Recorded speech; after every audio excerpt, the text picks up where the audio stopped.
¿cuántos tipos de articulaciones existen? 3. Antiguamente, en los libros antiguos, como en el caso del libro del Dr. Sisson, o los libros de fisiología, que todavía están vigentes, pero ocupan nomenclatura antigua, nomenclatura añeja, antigua, ¿ya? Pero se los menciona igual, ¿ya? Estas antiguamente se conocían como articulaciones diartrosis.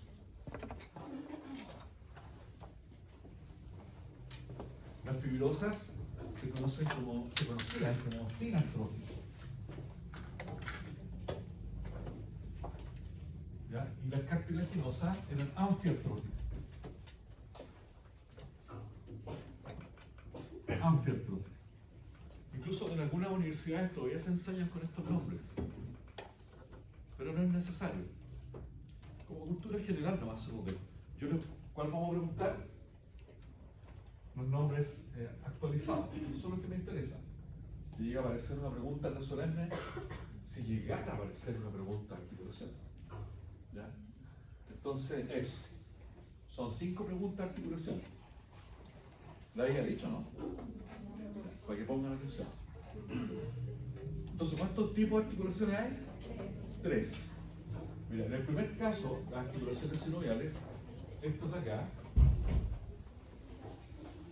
se definen como articulaciones discontinuas y altamente móviles. Son discontinuas y altamente móviles. Muy móviles. Discontinuas se refiere a que las superficies que se unen generan espacios discontinuos, como el punto, por ejemplo, entre la unión de la cabeza del húmero con la cavidad glenoidea. ¿Ya? Si yo paso mi dedito acá, hay una serie de accidentes, hay superficies irregulares, no es algo continuo. ¿Ya? En cambio, si exploro la cabeza de cualquier animal, las superficies son continuas, ¿cierto? Son uniones continuas. Dime, Antonio. En ese caso, cuando se une lo que dijo de porque un espacio, claro, exacto, puede quedar un espacio. ¿Y eso puede pasar en cada unión de huesos distintos? En la mayoría de las articulaciones, la mayoría son de este tipo. Son discontinuas y altamente móviles. ¿Ya? ¿Cómo llegaste, Javi? Javi, no sé. Ignacia, perdón. Claro. ¿Llegaron bien? ¿Y qué? ¿Y la Javi no ha llegado todavía? ¿La delegada? No, ya. Porque si no llega, vamos a tener que ver un plan B. ¿Ya? Usted recuerda, al final. Si no llega la Javi. En cambio, las articulaciones fibrosas, ¿cómo serían? Lo contrario del discontinuo, continuas. Estas serían continuas. Continuas. ¿Ya? Y además las fibrosas tienden a ser inmóviles. ¿Ya? Eso es relativa, pero en general vamos a decir que son inmóviles. ¿Ya? Y donde hay tejido fibroso, son fibrosas. Si hay tejido fibroso en cualquiera de su naturaleza o en cualquiera de sus formas, la articulación es fibrosa.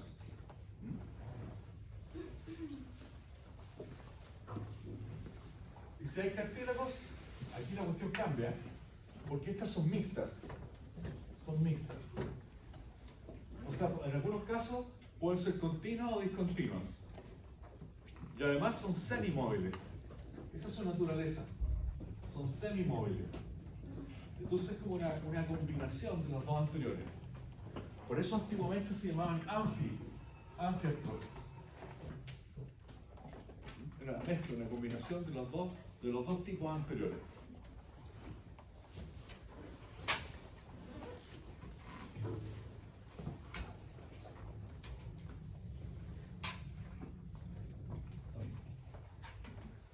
Llega el ojado, ¿está llamando, no? En fin. Después a esta, en especial a este tipo, al tipo sinovial, le vamos a consignar unas características, ciertos requisitos anatómicos. ¿Ya? Entonces, aquí vamos a hablar de requisitos.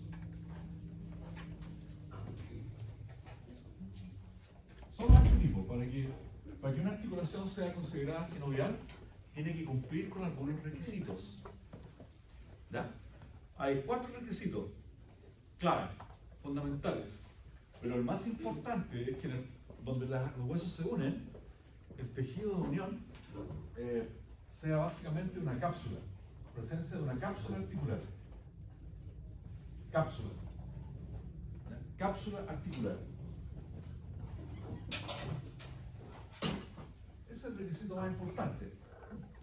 Por ejemplo, si acá tengo el hueso 1, vamos a colocar acá el hueso 1, ese es el hueso 1, y que articula con el hueso 2. Hueso 2. ¿Ya? Entonces, el punto de unión, estos huesos están rodeados por una cápsula.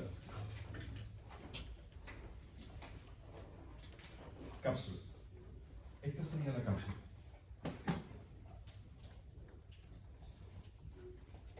Y esa cápsula deja un ambiente como hermético, así como totalmente aislado.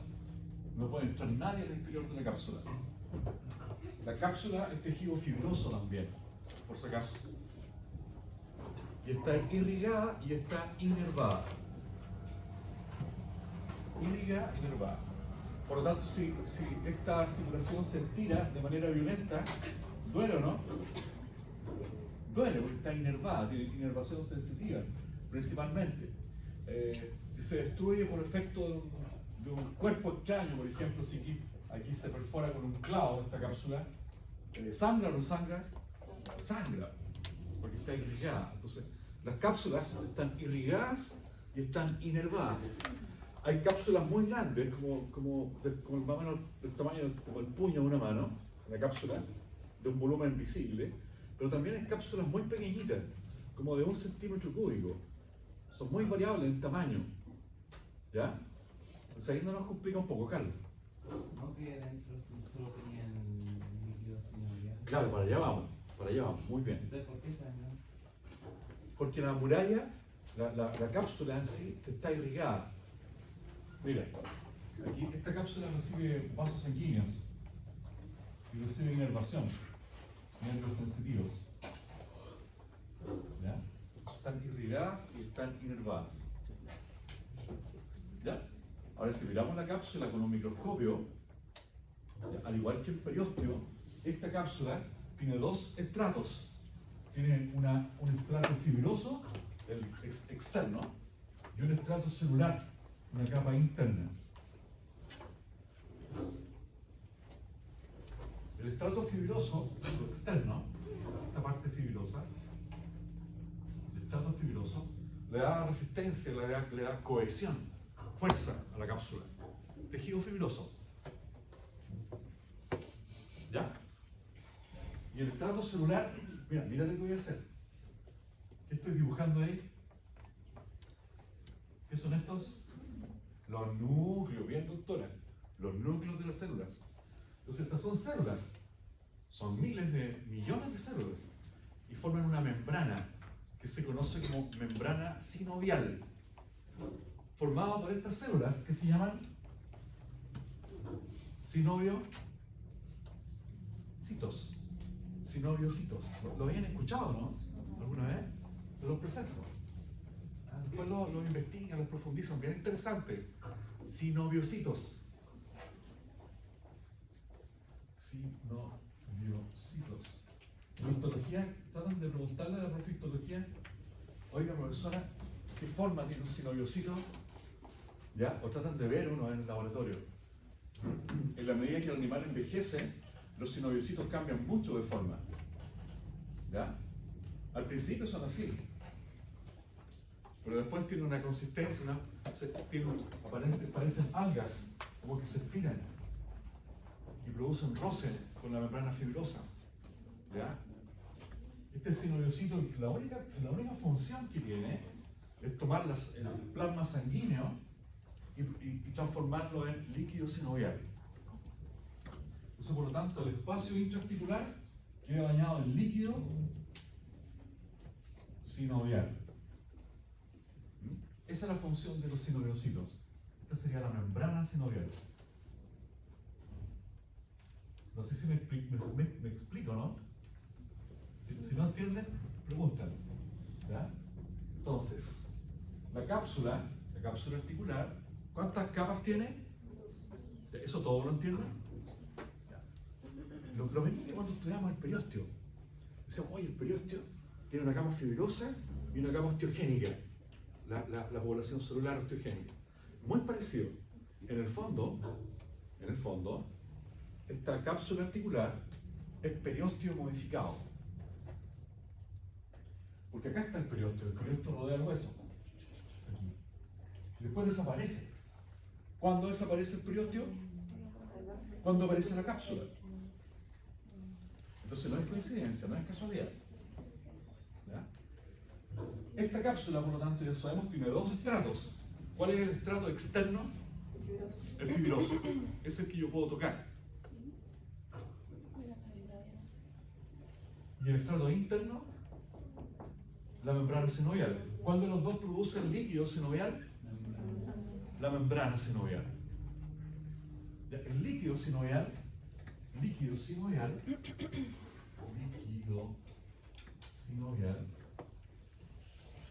se define como un ultrafiltrado plasmático.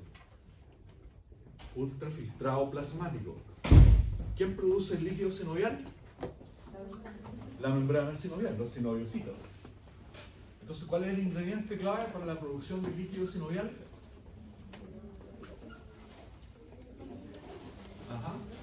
Pero el sinoviocito, ¿de dónde saca la materia prima para producir líquido sinovial? Del plasma sanguíneo, de la sangre. Ese es el ingrediente clave, sangre.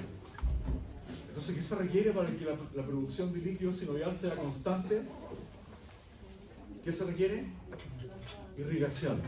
¿Quién tiene que funcionar impecable? El corazón. Entonces, ¿cuál es la primera señal de una cardiopatía grave en un paciente?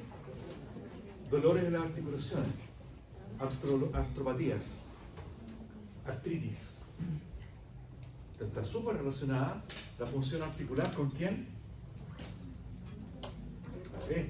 Corazón, se me olvida el nombre, lo tengo. ¿Ya? Entonces, el líquido sinovial se produce a partir del plasma sanguíneo. Por eso les digo, la mejor forma de definirlo es que es un ultrafiltrado plasmático. De hecho, tiene el mismo color del plasma. El líquido sinovial es de color amarillo. Y presenta cierta característica de viscosidad. Es como pegajoso. ¿Ya? Y resiste cierto grado de presión y temperatura. Es como el aceite del motor de un auto. Entonces, ¿cuál será la función del líquido sinovial? Lubricar. Es un lubricante.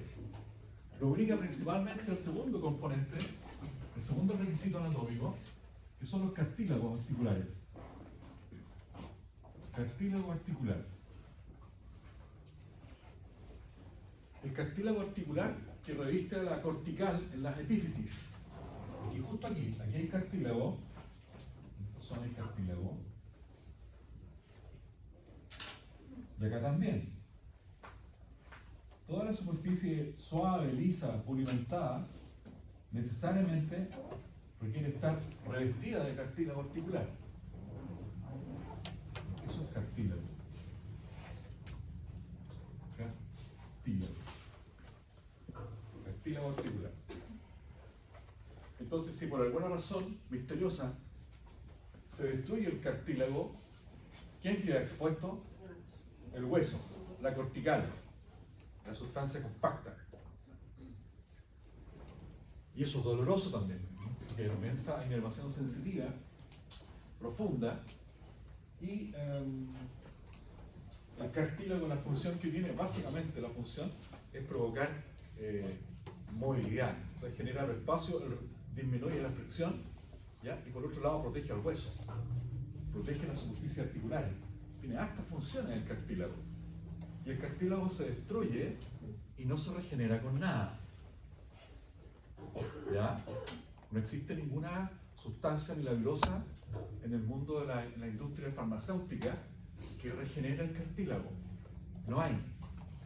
Ni las aletas de tiburón, ni los meniscos de concuna africana, ni la cola del lagarto de Nueva Guinea.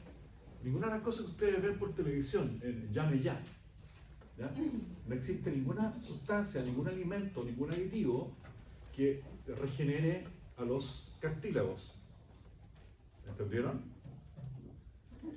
Lo que sí ayuda mucho en medicina es proporcionar nutrientes, sustancias orgánicas e inorgánicas que favorecen la síntesis de cartílago de buena calidad, pero en un animal joven. O sea, si tengo un perrito ya con una artropatía, con enfermedades cartilaginosas, y el perro tiene sobre los 10 años, es tarde.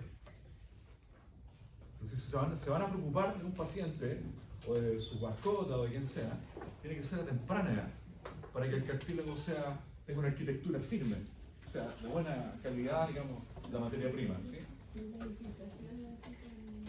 ¿Con qué?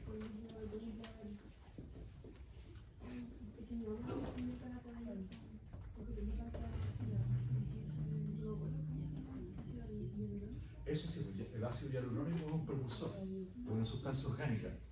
El ácido hialurónico es una molécula, un lípido complejo, ¿ya? Que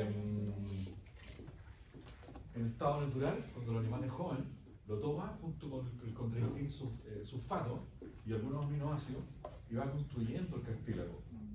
Eso en un animal joven es bastante bueno. En un animal ya adulto, el ácido hialurónico básicamente cubre todo un rol de lubricante más que nada, para evitar los dolores y evitar ese tipo de situaciones. ¿Ah? Pero la síntesis, la biosíntesis de cartílago es un poco más compleja. ¿Ya? Claro, ahí tuviste tener asco. Lo único que existe que puede ayudar hasta el día de hoy es el ácido hialurónico. Y se ocupa harto. En medicina en equinos, sobre todo en caballos de deporte, para todas las enfermedades de la articulación. Ya, el tercer requisito anatómico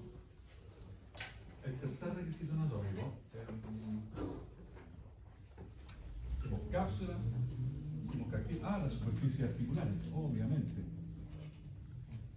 Las superficies articulares.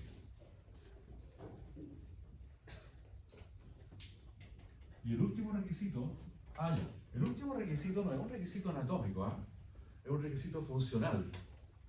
Es como un requisito fisiológico. Presión negativa. Presión negativa.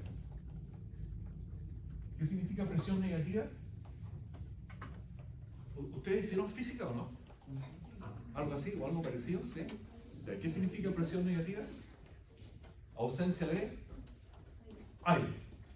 Ausencia de aire. No puede haber ninguna burbuja de aire. Si no, cambia, se altera la viscosidad del líquido, se produce el fenómeno inflamatorio. Aquí no puede entrar aire. ¿Estamos? Esto solamente funciona a presión negativa. Es como un chupón, fuerte, es como una ventosa, permanentemente. Se los comento porque andan algunos cirujanos por ahí, deben ser titulados de la Edad Media, más o menos de esa época, que todavía abren las articulaciones en una cirugía. Las articulaciones no se tocan, no se abren. No se pueden abrir, no puedo meter un bisturí aquí en la cápsula, no lo puedo abrir. Porque si se pierde la presión negativa, la articulación se muere. La única solución es una cirugía artroscópica, con un instrumento, con un laparoscopio, una pequeña punción exploratoria, pero de abrir con un bisturí y esperar que esto se regenere es un pecado mortal, ¿ya? Porque no se vuelve a regenerar y se pierde toda la capacidad que tenían originalmente estas membranas sinoviales para producir líquido. Entonces las cápsulas articulares no se tocan, me refiero a un bisturí, no se abren, ¿sí? Antes era una práctica muy común, se hacían, tanto en seres humanos como en animales. Entonces básicamente era una carnicería, ¿no? Porque era prometer algo que se sabía que no iba a existir. A la gente la operaban de rodillas, de codos, de hombros, etc. cero recuperación, ninguna. Por último, dos puntos más respecto de las sinoviales. Estamos aquí por si acaso, porque no se me pierdan, no se mareen, ya nos queda menos. Las articulaciones sinoviales tienen sus subtipos. ¿Ya? Y finalmente, estas articulaciones permiten ciertos movimientos. Oye, ¿alguien más va a salir o no? Porque veo que entran y salen, así como me llama la atención. ¿No? ¿Nadie más va a salir? ¿Cualquiera va a pedir un favor? ¿Se pueden ir a comprar un café? No, vamos. Pero les recomiendo que no entren y salgan a cada rato. Veo que es público que entra y sale. Como que estuviéramos en cuarto medio, muy raro. En fin. Entonces, los subtipos. Mira, si hay una cabeza articular, si hay una esfera que articula con otra superficie cóncava, esa articulación es de subtipo esférica. Articulación esférica. Si hay una tróclea que articula con otra superficie que la recibe, la articulación es troclear. Si hay un cóndilo, ¿cómo se clasificará la articulación? Condilar. Si las superficies que articulan son planas, como ocurre entre los huesos del carpo, se llama articulación plana. Impresionante. Entonces, si hay un cóndilo, es condilar. Si es plana, es plana. Si hay una tróclea, es troclear. Y si hay una cabeza articular, es una esférica o esferoidea. Me falta una, pero no me acuerdo. ¿La troclear se podría dar en el fémur? ¿Abajo? ¿Dónde está la tróclea? ¿Dónde está la tróclea del fémur? Ahí, no, Ahí. me confundí. ¿Dónde está la tróclea del fémur? No se tiene una En tróclea. la parte distal. Sí, en la epífisis distal. ¿Y cuál es la función de la tróclea del fémur? Unirse con la patela. Muy bien, ¿quién lo dijo? Excelente. Articular con la patela. Ahora van a decir articular con la patela. No unirse, van a decir articulación con la patela. Por lo tanto, la articulación fémuro-patelar es una articulación subtipo troclear. Y es una sinovial o diartrosis. Tipo sinovial, subtipo troclear. Así se los voy a preguntar, pero ese tipo de preguntas son para la segunda solemne, donde van a tener que clasificar todas las articulaciones en la prueba solemne. Van a decir tipo y subtipo de cada una. Entonces, aquí no tenemos cómo clasificarlo. No, todavía no, relájate. No, la estás conociendo nomás. A mí que me gusta hablar nomás, pero esto es generalidades, solo generalidades. ¿Ya? Ah, me falta la trocoide. Trocoide. Trocoide. ¿Ya? Esta también es una cabeza articular, pero más pequeña. Es un diente articular en realidad. Y esto es lo que ocurre entre el axis y el atlas. Cuando hay un diente, dens. Trocoide. Esas articulaciones pueden hacer pequeños movimientos de rotación. ¿Ya? La articulación es plana, solo movimiento de deslizamiento. Porque es plano, algo plano con otra cosa plana, solo pueden deslizarse. En cambio, las condilares y las trocleares, ya, esto pueden hacer movimiento de flexión y extensión. Flexión y extensión. La tróclea del húmero, cuando articula con el radio, puede hacer flexión y extensión. Y la esférica, la cabeza del fémur, con la cara lunata del coxal, pueden hacer todos los movimientos anteriores, más abducción y aducción. Esta es esférica. Entonces, las articulaciones esféricas son bien especiales porque permiten todos los movimientos, las articulaciones esféricas. Los 4 movimientos angulares básicos permiten movimientos de flexión, extensión, abducción y aducción. Abducción se escribe así: abducción. ¿Saben lo que es eso, no? Abducción. Cuando se aleja un miembro del plano mediano. Cuando algo se aleja. Lo que le pasa a ustedes los días viernes en la noche. Cuando salen, se abducen. Desaparecen. ¿Ya? Abducción. El rayo móvil o el miembro móvil se aleja del plano mediano, eso es abducción. Cuando se acerca es adducción. Esos son términos contrarios. Lo contrario de abducción sería abducción, con doble D, así. Abducción. ¿Ya? Abducir la extremidad cuando uno la acerca. Este movimiento, cuando aparecen los 4 movimientos angulares juntos, flexión, extensión, abducción y aducción, se conoce como circunducción. Circunducción. Conducir en círculos. Circunducción. No circuncisión. Eso es otra cosa. ¿Ya? Esto se llama circunducción. El año pasado tuve una discusión con unos estudiantes. ¿Ya? Circunducción, movimientos circulares. ¿Ya? Cuando manotea una vaca, por ejemplo, se mueve la extremidad, hace todo el movimiento en una serie. Extensión, abducción, flexión y aducción. En cambio, los otros movimientos son más simples. La troquear es solo flexión y extensión. Esto igual. Flexión, extensión. Las planas, movimiento de deslizamiento. Deslizamiento. Y las trocoides, rotación.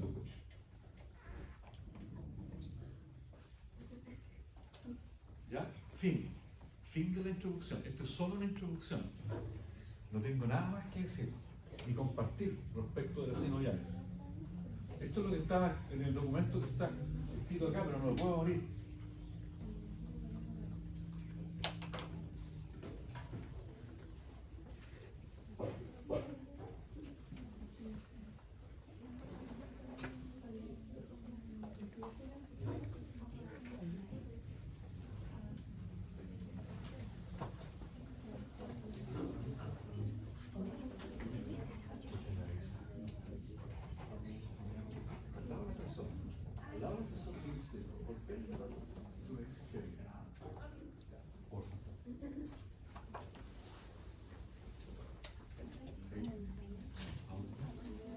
Deslizamiento. Deslizamiento. Es rotación. ¿Sí?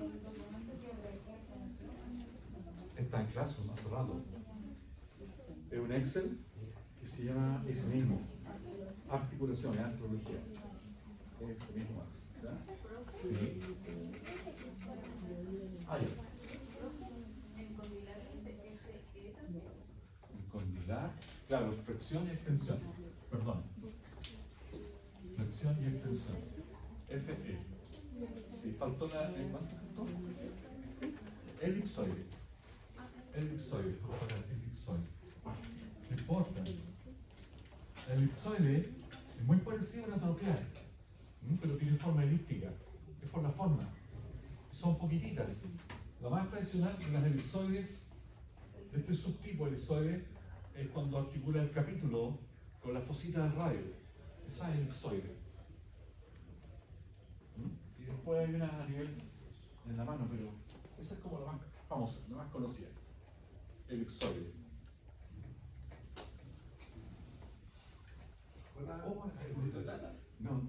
No sé, no. Y ahí no. No, Ya no, pero aquí se preocupa. Ah, ¿no funciona? Yo creo que ya lo he conectado. Ahí está listo. ¿En serio? Sí. Ya, Ya dice. magia. Entonces, las fibrosas, estas son más simples porque las fibrosas, ¿qué habíamos dicho de las fibrosas? ¿Se mueven o no? No, son inmóviles. ¿Y qué más? Tienden a ser continuas. Como lo que pasaba entre los huesos del cráneo, la cabeza en general. Esas uniones fibrosas entre, por ejemplo, entre el hueso parietal y el frontal, o entre el hueso parietal y el temporal, etc., entre los huesos del cráneo, se llaman suturas. Este es el subtipo. Sutura. Subtipos. Estos son los subtipos de fibrosas, suturas. ¿Ya? Algo parecido ocurre cuando los dientes se implantan en los alveolos dentarios de la mandíbula, del hueso maxilar. Eso se llama gonfosis. Morfosis. Una morfosis es cuando el diente, acá está el diente, ahí, el diente, se implanta en su alveolo. El diente implantado en su alveolo. Ahí está el alveolo dental. ¿Pero por qué es fibrosa? ¿Qué tiene que ver un diente con un alveolo? Porque el diente, aunque ustedes todavía no lo han visto, deberían verlo en histología, tiene un ligamento que lo conecta al hueso. De hecho se llama ligamento periodontal. Te pasaste, Antonio, muchas gracias. ¿Ya? Entonces, cada vez que, por ejemplo, cuando usted hace una exodoncia, ¿qué significa exodoncia, Carlos? ¿Te suena? Sacar un diente, ¿cierto? Una exodoncia. En una exodoncia, ¿a quién hay que romper primero? Al ligamento. Y después, en segundo lugar, si la pieza es muy grande, si es una exodoncia tardía, o la pieza ya está gangrenosa y putrefacta, hay que romper el alveolo. ¿Ya? Y eso genera una hemorragia y un tapón y un coágulo interesante, ese que llegue buena cantidad de sangre para que esto después cicatrice decentemente. Porque si una pieza que está gangrenosa, putrefacta, y la tomo con la pinza y la saco, mal pronóstico. ¿Ya? Tengo que provocar algún grado de hemorragia acá, tengo que hacer un raspado, algo tengo que hacer para revitalizar. No sé, solo un comentario, de su expediente y alveolo hay un ligamento periodontal. Por eso cae acá en esta categoría. Después está la sindesmosis. Y las, ¿cuál más? Esa, sin sarcosis, muchas gracias. Es como día lunes, sin sarcosis, ahí sí. La sindesmosis, ¿qué significa sin? ¿Qué significa sin? Se lo había dicho, ¿no? Sin.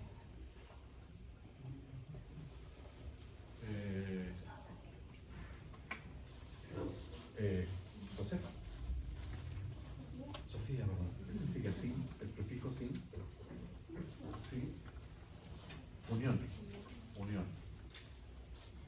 Estas uniones sinoviales son uniones de membranosas o simplemente ligamentosas, se llaman así, sindesmosis. Desmo es ligamento. Desmo. Sindesmosis. ¿No han escuchado el término desmitis? Desmitis. No, eso es cuando se inflama un ligamento. La inflamación de un ligamento. Si se estira y se inflama, eso es un ligamento. La inflamación de un ligamento. Si el ligamento se corta, ¿cómo se llama eso? Se llama esguince. Esguince. ¿Cómo le dicen en los hospitales? E15. Señor, tiene un E15 en el pie. Sí, claro. Los E15 no existen, se llaman esguinces. ¿Ya? Ya se me ocurrió ir a patinar ahí en el monte de la Costanera, fui con mi hijo en el verano. Hay un asunto para patinar en hielo. No sé qué me pasó en mi mente. Me subí a los patines, duré como 3 metros. Esguince en el pie derecho. Así. Y también desmitis, obviamente, al mismo tiempo. ¿Ya? Entonces, ¿qué significa desmitis? Atrás, Inés. No, ¿cómo se llama? Chica. La última de la fila y atrás que está con el celular en la mano. Desmitis, ¿qué significa? Desmitis. ¿No? ¿No te suena? ¿Qué es la ayuda? ¿Qué significa desmitis? ¿Inflamación de qué? De un ligamento. Eso. Ya, y si la unión es estrictamente muscular, solo hay músculos, eso ya es una sinsarcosis. Unión muscular, está diciéndole. Unión, ¿cómo se dice unión en latín? Sin. Sarco es músculo. Entonces, sinsarcosis es unión muscular. Por lo que pasa, por ejemplo, entre la escápula y el tórax. No hay ligamentos, solo hay músculos como medio de contacto. Entonces, por eso se clasifica como sin sarcosis. Entonces, dentro del tipo fibroso, dentro de las articulaciones fibrosas, ¿cuántos subtipos existen? 4. Dentro del tipo sinovial, ¿cuántos subtipos hay? 6. Por lo menos 6.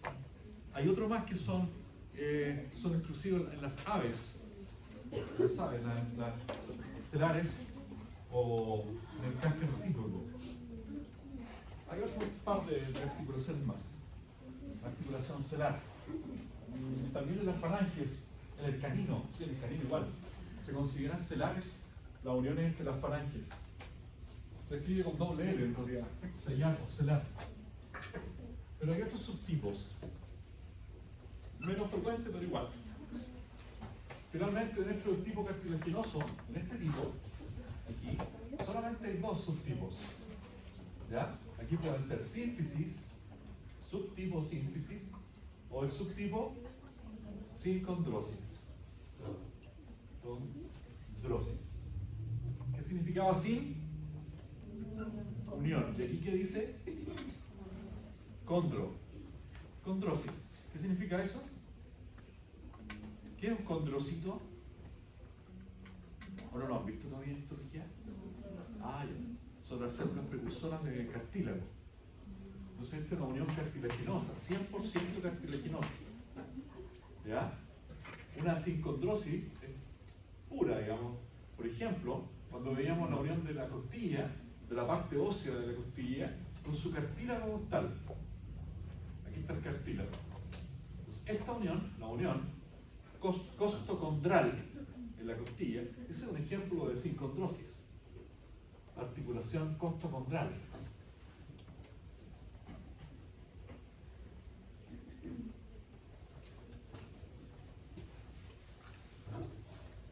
Otro ejemplo, el ejemplo muy obvio, pero igual es bueno tenerlo presente, es cuando se une una epífisis. ¿Qué es lo que hay entre una epífisis y una diáfisis? ¿Qué es lo que hay? La fisis. Claro, pero ¿qué hay aquí? La fisis. La fisis. ¿Y qué es la fisis? Es la... Cartílago. No. Entonces también esta unión, también la puedo clasificar como sincondrosis, unión cartilaginosa.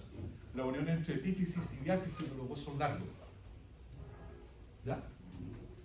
¿Y la metáfisis qué era? La metáfisis, Lo que se iba creando de... el hueso nuevo, lo que se va creando. El hueso nuevo, del hueso largo. ¿Cómo crecen a lo largo los huesos largos? ¿Por qué crecen a lo largo los huesos largos? Por la fisis. Por la fisis. ¿Y cómo crecen a lo ancho los huesos largos? Por el periósteo. Eso mañana sale seguro en la prueba. ¿Ya? Y de aquí, por lo menos hay 7 u 8 preguntas de la prueba solemne, de todo lo que hemos conversado. Solo quería cerrar esta magnífica reunión de hoy. ¿Ya? Estoy tratando de rellenar por si se les ocurre alguna pregunta. Pregunten lo que quieran. ¿Y era lo último que dijo? Que no lo alcanzaron a ¿Dónde, Carlos? Ah. a lo ancho y a lo... ¿Cómo crece el hueso largo? El hueso largo puede crecer a lo largo y puede crecer a lo ancho, ¿cierto? En su perímetro. A lo largo, eso depende de quién? De la fisis. Entonces el hueso largo puede crecer a lo largo gracias a la fisis, a la osificación, a la calcificación de la fisis. Y por otro lado puede crecer a lo ancho gracias a la calcificación y a la osificación del periósteo. La membrana osteogénica del periósteo, lo que permite que el hueso crezca a lo ancho. ¿Cuántas capas tiene el periósteo? 2. ¿Cómo se llama la de afuera? Fibrosa. ¿Y la de adentro? Osteogénica. Por lo tanto, ¿cuál de las 2 capas del periósteo está en contacto con la cortical del hueso? La osteogénica. ¿Cuántos tipos de sustancias tiene el hueso? 2. Sustancia cortical y sustancia esponjosa. sustancia cortical o sustancia compacta, que es lo mismo, y sustancia esponjosa.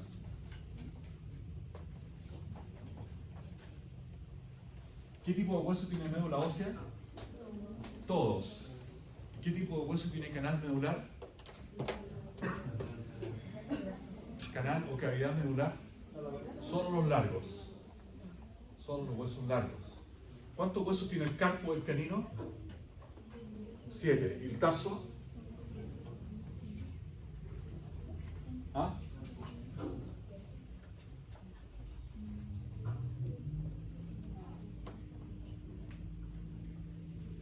¿Cuántos huesos tiene el tarso del canino?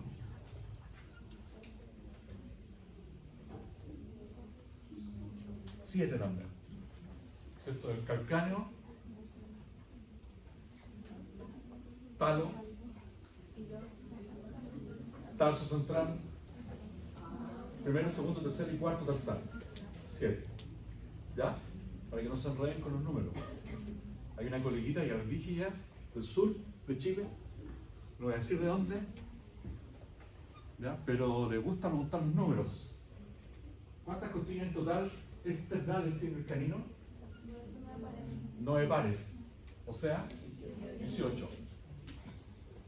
¿Cuántas vértebras lumbares tiene un canino? 7. ¿Cuál es el límite caudal del neurocráneo?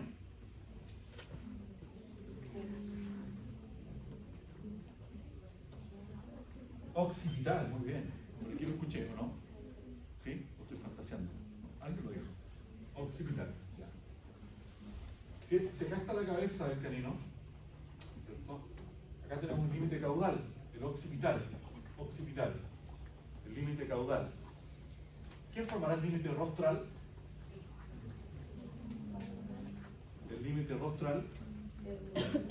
¿Ah? El etmoides. Etmoides, con las fosas etmoidales y la cresta cáliz. Etmoides. Este de acá sería etmoides. ¿Ya? Entre las dos fosas etmoidales. Ahí se lo voy a mostrar, ahora que tenemos data. ¿Alcanzamos? Sí, alcanzamos. Yo formaba la base del cráneo, del neurocráneo. Prefenoides, base esfenoides, base occipital. ¿Cuál de los tres tiene la silla turca? Muy bien, base esfenoides, este de aquí. La silla turca o fosa hipoficiaria. En el techo del cráneo, ¿qué es lo que hay arriba?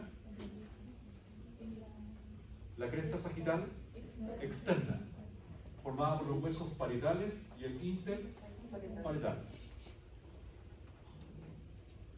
El techo de la cavidad nasal, ¿quién lo forma? El hueso nasal, derecho e izquierdo. El límite lateral de la cavidad nasal,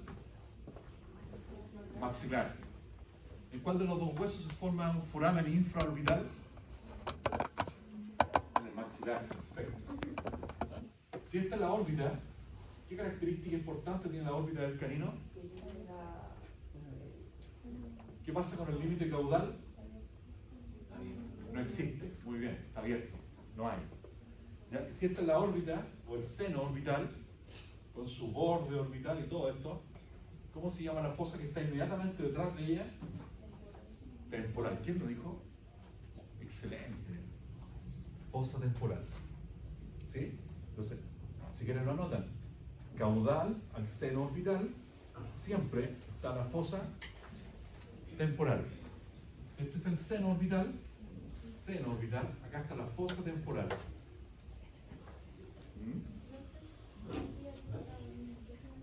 Acá en el base esfenoides, en el cuerpo y dorsal del base esfenoides. ¿Cuántos forámenes tenía el base esfenoides? 2. Dos a cada lado, son 4. Foramen oval, por ejemplo. Y el paladar duro, ¿quién lo formaba? Incisivo, maxilar, hueso palatino. ¿Quieren ver una fotito para refrescar la mente? ¿Terminamos? Ya. Aquí va la respuesta que indique la posición específica del foramen magno. Como es base occipital, me parece que así se lo pasé. La respuesta tendría que ser esta, ¿cierto? Porción basilar del hueso occipital.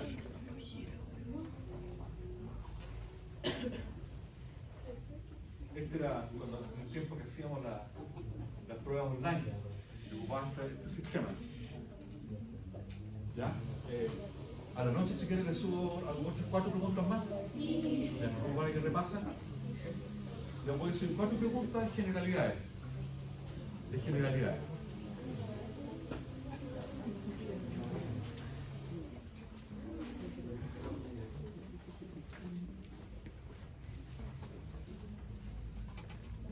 Esta pregunta de articulaciones. Ya, miren. ¿Cuántas síntesis tiene el cuerpo? 3. Una de las más conocidas es la síntesis mandibular, ¿cierto? Síntesis mandibular.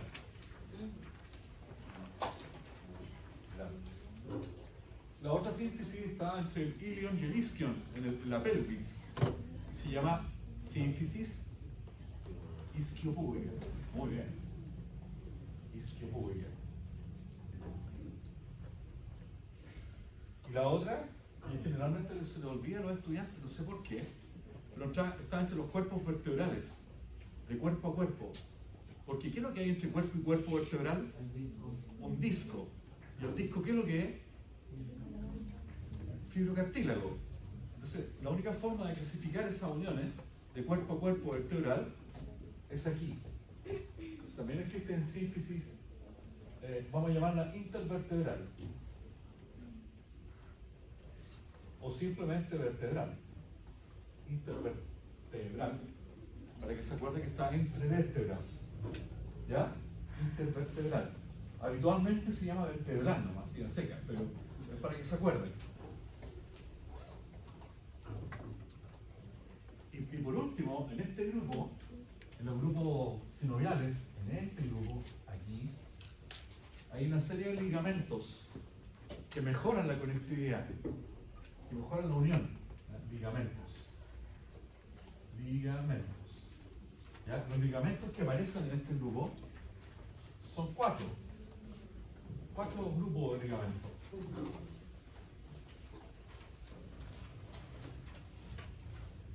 Por ejemplo, ya sabemos que hay unos que forman cápsulas, ¿cierto? Cápsulas. Entonces forman ligamentos capsulares. Los ligamentos pueden ser capsulares. ¿Ya? También existen unos ligamentos que son amarillos, se llaman así, de color amarillo. No, en todos, sí, ligamento amarillo.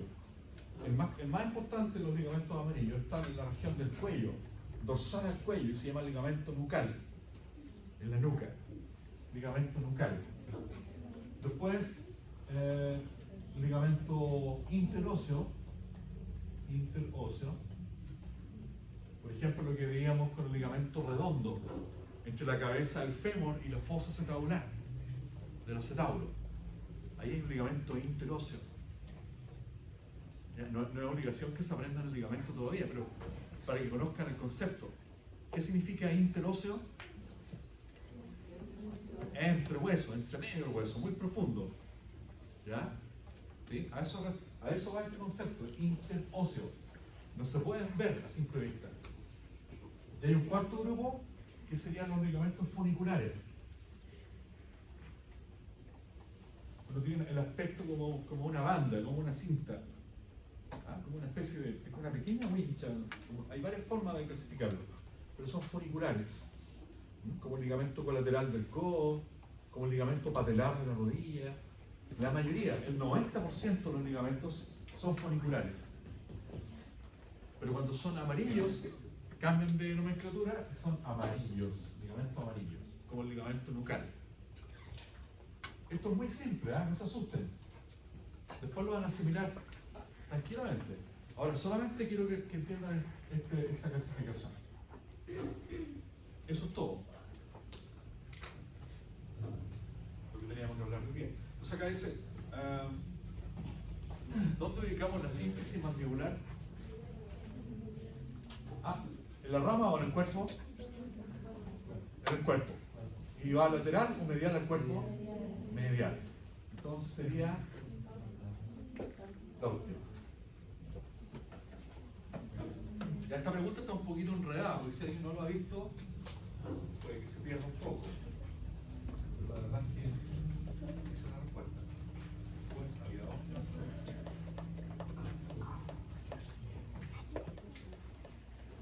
Ya, esta pregunta está... Tienen que entenderla, porque hay varias preguntas de este tipo. ¿Ya? Hay un profesor un poco complicado de la sede de Concepción. ¿Ya? No voy a decir el nombre, pero el apellido es Sepúlveda. Y le gusta preguntar así. Se pregunta, por ejemplo, porque así aprovecho para preguntar varias cosas al mismo tiempo. Entonces, respetando el orden, indica en el mismo orden la ubicación ósea de las siguientes estructuras: foramen óptico, canal óptico, foramen bulboso y fosa epifisiaria. ¿Ya? Todo lo que termine en óptico, siempre lo que termina en óptico, ¿a qué hueso pertenece? Presfenoides. Presfenoides. Presfenoides, presfenoides. ¿Ya? Después dice foramen hipogloso, ¿cierto? Occipital. Y la silla turca, base esfenoides. Entonces la alternativa es A.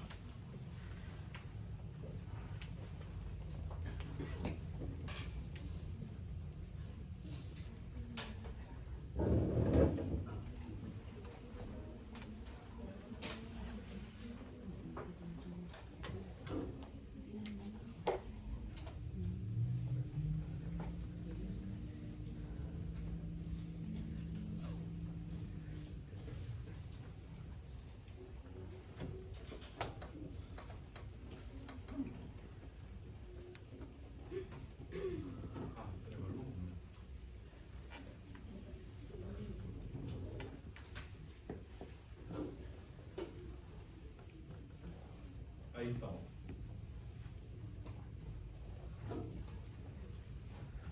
¿Se acordaban de esa clasificación o no?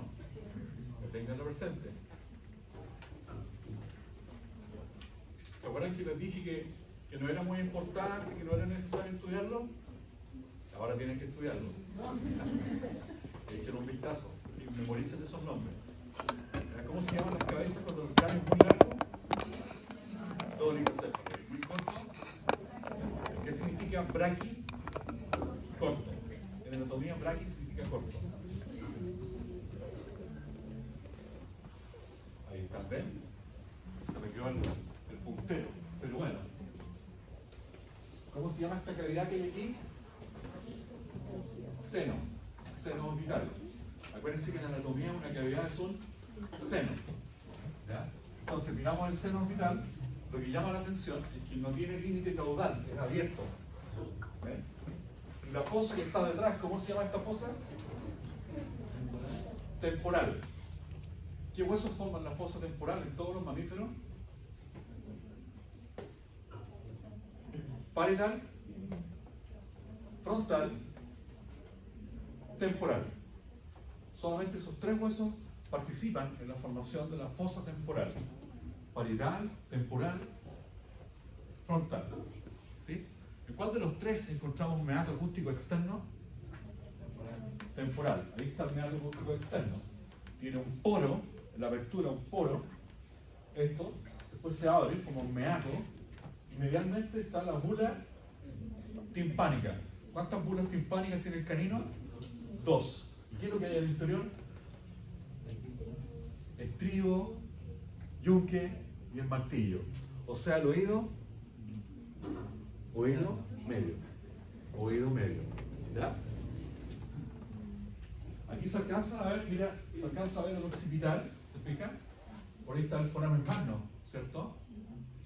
Acuérdense que el foramen magno también pertenece al vacío occipital. Ahí están los cóndilos del occipital y el proceso paracondilar.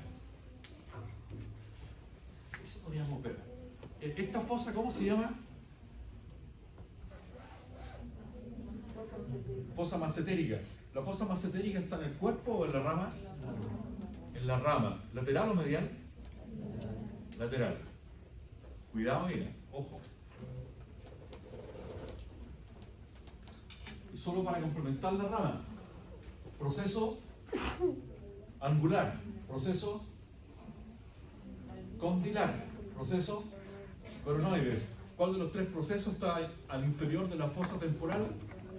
Coronoides o coronoideo.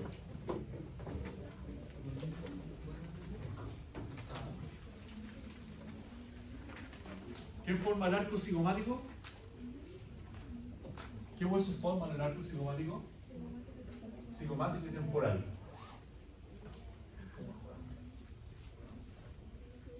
Ahí de hecho se muestra la sutura entre los dos procesos. Ahí está la sutura, ¿la ven? Esta es la sutura. Proceso temporal del cigomático y proceso cigomático del temporal. La colega de Santiago lo pregunta todos los años, lo que acabo de decir. Profe, dijo, Sí. el celestito temporal del cigomático. Claro, del cigomático. El cigomático. ¿Quién es el dueño de este proceso? El cigomático, o sea, del cigomático. ¿Ya? Por si acaso. Ese es el secreto.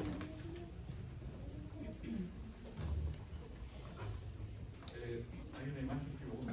¿Ven la cresta sagital externa acá o no? Ya. Si alguien no la ve, me avisa. Pero hay una imagen esta de ahí.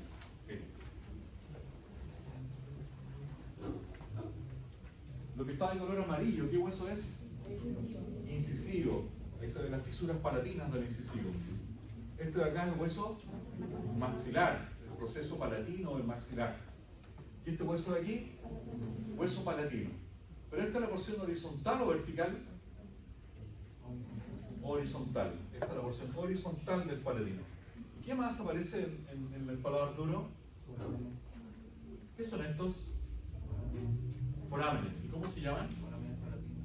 El más grande, foramen palatino, mayor, y el más chiquitito, menor. ¿Cuál de los dos forma un canal palatino? Solo el mayor. Por aquí se introducía, ¿se acuerdan? El alambre, ¡pum! Y caíamos en la fosa térico-palatina.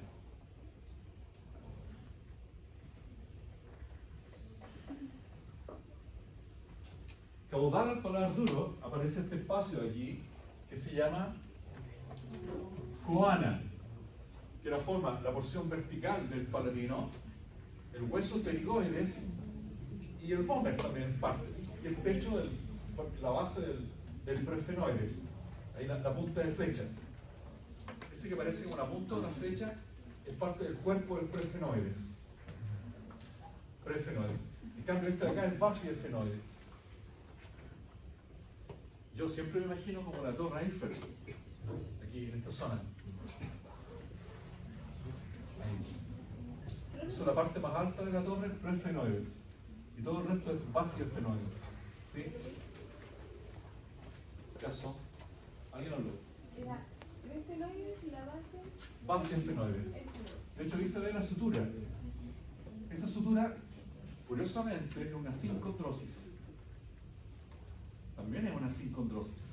Igual que esta de acá, la unión del vaso occipital con el vaso fenoides, también se clasifica como sincondrosis. En la cabeza solamente hay dos sincondrosis, no hay más. Esas dos que le acabo de nombrar. Acá está el foramen hipogloso, la fisura con el foramen carotidio caudal y el foramen magno. Foramen carotidio caudal y foramen magno. Las puras timpánicas las ven ahí o no? Y yo las veo acá en la foto, pero ya se me desaparecen. Aquí está. Estas son las bulas timpánicas. Bula timpánica. Cada bula timpánica, dijimos que tiene un proceso muscular pequeñito y lateralmente se relaciona con el meato acústico externo en esta zona. Allá se ve mejor, allá arriba. Si estos son los cóndilos del occipital, ¿cómo se llama este proceso? Paracondilar. Cóndilo, el proceso paracondilar.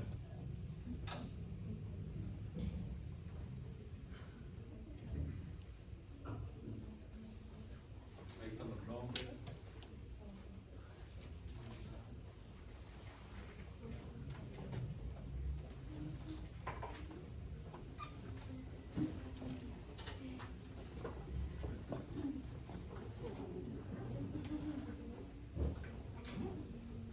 Un segundito, voy a mostrar la última lámina y terminamos. Siempre la misma.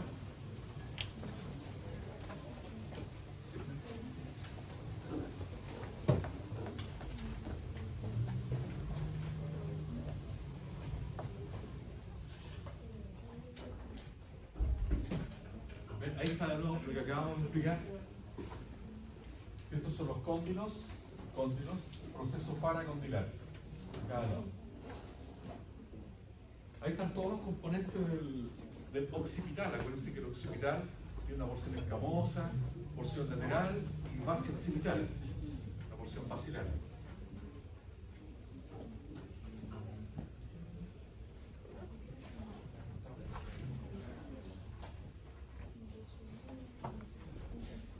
Aquí está la base del cráneo, ¿ven?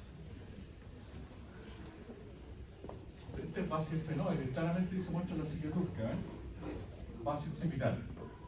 Por delante de él, postralmente, acá aparece el preesfenoides, que muestra el surco óptico en este caso, y caudalmente esto es base occipital, ¿ya? Donde aparece el foramen condilar, su canal condilar, y el foramen hipoglosso con su respectivo canal hipoglosso. En la mayor parte de la cabeza, todos los forámenes forman un canal. Atención con ese tema. ¿Ya? Siempre en el canino, eso ocurre en el canino, que es particular.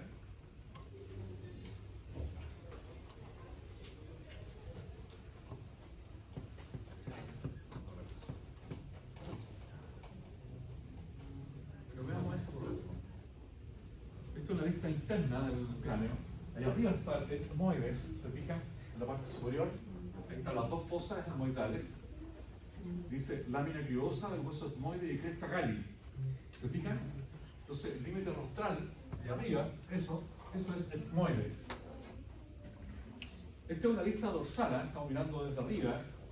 Se retiró la calvaria, o el techo del cráneo ya no está, sin calvaria. Entonces estamos revisando el interior del neurocráneo. Entonces nuevamente aparece el base occipital, ¿se fijan? Un poquito más rostral aparece el base esfenoides, y esto de acá es preesfenoides, son acá, se llama preesfenoides. Casi 2/3 del piso del cráneo lo forma el base occipital. Estas fosas que aparecen aquí tienen un nombre. Todas estas fosas tienen un nombre, que se los voy a explicar después en anatomía 2, anatomía veterinaria 2. Ahí vamos a ver con detalle cómo se llama cada fosa. Esto es una introducción solamente, así que calma, no se desesperen, porque si se dan cuenta, hay muchos nombres. Hay más nombres de los que vimos en clase. Pero en general, ese es el plano. Base occipital, después base esfenoides y preesfenoides. En el preesfenoides, ahí es PS, preesfenoides, ahí aparece el canal óptico izquierdo, canal óptico derecho, y el surco óptico debería estar por aquí.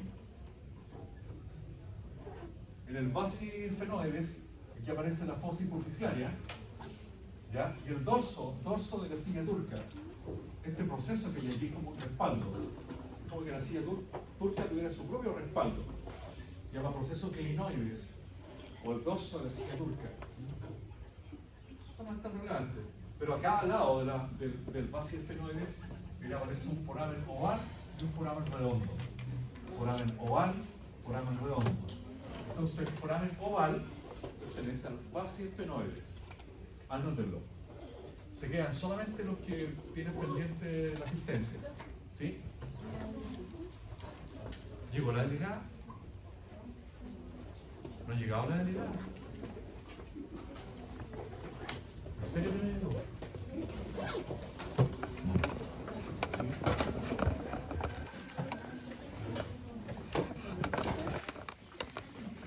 Acuérdense mañana entonces